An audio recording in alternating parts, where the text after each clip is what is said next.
చేస్తుంది తప్ప బ్రెయిన్ కన్నా కంప్యూటర్ ఫాస్ట్ అనేది కాదు. అవును కదా.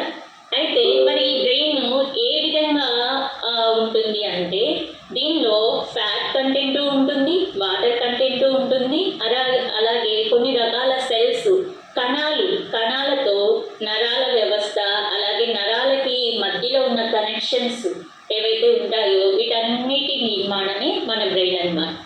అయితే మన బ్రెయిన్లో మన బాడీకి ఇచ్చే వాటర్లో బ్రెయిన్ కూడా వాటర్ తీసుకునేది. ఎంత పర్సెంట్ తీసుకునేది అనేది మీలో ఎవరికైనా ఐడియా ఉందా?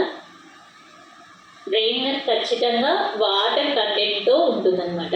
వాటర్ కంటెంట్ ఎంత ఉంటుంది అంటే 70 to 80% ఆఫ్ వాటర్ మన బ్రెయిన్లో తీసుకుంటూ ఉంటుంది. వెరీ గుడ్ స్వప్న గారు, కరెక్ట్ ఇచ్చారండి.